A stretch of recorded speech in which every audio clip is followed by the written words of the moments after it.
Hey everyone, welcome to today's Explainer. If you're a founder or an ops lead dealing with overseas manufacturing, you already know the struggle. Trying to keep everything running smoothly, it's honestly like trying to solve a giant puzzle in the dark. So today, we're pulling back the curtain on a really fascinating analysis from Out to China. We're looking at the missing link in cross-border operations. We're going to dive deep into exactly why a China supply chain coordinator matters so much. And trust me, by the time we wrap this up, you're going to completely rethink how your international team is structured. Let's kick things off with a question that, honestly, probably keeps some of you up at night. Why are your Chinese operations slowing down? I mean, you've got your local sales team, you've got your manufacturing partners over in China, but somehow the gears just keep grinding to a total halt. It's incredibly frustrating, right? You've built out an entire team, but you still feel like you literally have to jump in personally just to push a single order across the finish line. Okay, let's dive into this. When that middle layer of your supply chain starts to break down, these are the painful realities you're dealing with every single day. First, you get these agonizingly slow quotes that just frustrate your customers. Then you're dealing with totally inconsistent production updates, meaning you never quite know when your goods are actually going to ship. Plus, there's that endless, exhausting back and forth over invoices, and the most painful symptom of the whole shebang, you. You're spending your valuable time playing detective, chasing down super basic information, instead of, actually growing your business. Now, if we look at how this is supposed to work, the expectation is usually what you sketched out on a whiteboard. Your overseas team handles the sales, your Chinese suppliers handle the manufacturing, and a coordinator gracefully manages the flow right between them. Sounds simple enough, right? But the reality? Without the precise operational setup, that middle layer turns into a massive bottleneck. You get duplicated work, intense cross-time zone confusion, and just a total breakdown of communication. So the absolutely crucial point here is captured perfectly in this takeaway from Out to China's field experience with a real client. When things slow down, our automatic founder reflex is almost always, well, we probably just need to hire more people. But when Out to China actually analyzed the workflow, they realized something huge. The issue wasn't the number of people. The issue was how the role itself had been designed. This changes everything. It completely shifts our mindset because you don't have a headcount problem. You have a structural design problem. Which brings us to the headcount myth and exactly why just adding more people fails. When operations stall out, it is so tempting to just throw more bodies at the problem. You hire another generic assistant and just kind of hope they'll untangle the mess. But adding headcount without clearly defined workflows, it doesn't solve a thing. In fact, it makes things worse. You end up creating more communication layers, which leads directly to duplicated work and even more confusion. Think about it. If your process is fundamentally broken, throwing 3 more people into that broken process just means you now have 3 more people doing things wrong and asking you questions. Your operations just became harder to manage, not faster. And this brings us to a total redefinition of the role itself. A true China supply chain coordinator is not just some basic administrative support person meant to do paperwork. No way. They are your central operations hub. They manage order processing, procurement, tracking those critical production timelines, handling the invoicing, and masterfully navigating that tricky cross-time zone communication. They are literally the single point of success or failure for your entire cross-border operation. They aren't just assisting you, they're driving the car. Let's look at the difference between a misscoped role and a correctly scoped one.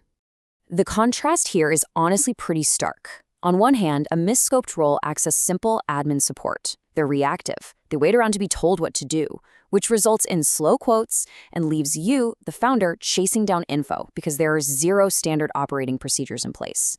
But look at the correctly scoped approach. This person is an ops coordinator. They are proactive. Quotes go out fast and consistently. Your management load drops dramatically because issues get resolved long before they ever reach your desk, and it all runs smoothly on documented SOPs. That right there is the difference between just treading water and actually scaling your business.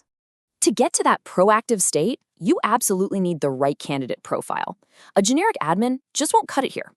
You're looking for real, hands-on experience in order management, procurement coordination, and invoicing. They have to be bilingual in Mandarin and English to handle that cross-time zone communication seamlessly. And Out to China really emphasizes this. You want to prioritize candidates who have a solid manufacturing or trading background, because this role demands serious process ownership. They need to know how things are actually made and shipped. So, how do we actually go about building systems that scale? How do you set your new hire up for success so they don't just fall into those exact same operational traps? Well, Out to China provides this fantastic 4-step structural blueprint. Step 1, break the role down into clear functional lanes, like separating order intake from procurement. Step 2, establish rock-solid cross-time zone protocols. Define exactly what the response windows are so literally nobody is left guessing. Step 3, build standard operating procedures for every single recurring task. And finally, step 4, set clear KPIs around, quote, speed and production update frequency. Implement these 4 steps, and you've just built yourself a self-sustaining engine. Now let's talk about fast-tracking your hire with Out to China. What's really interesting here is the execution.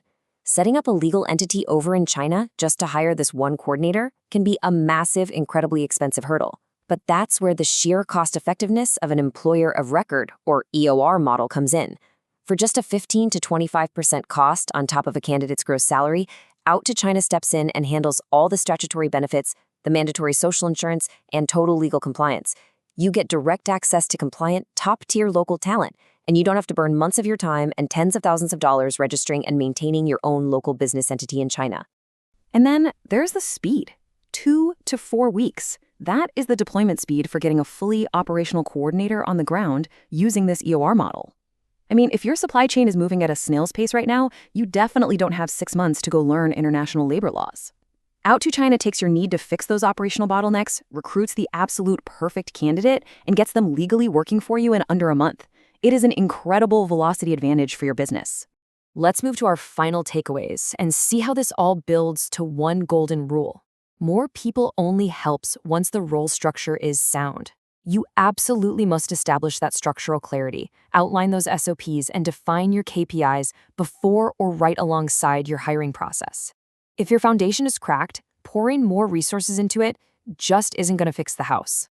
So I want to leave you with this final provocative thought. Take a hard look at your current operations.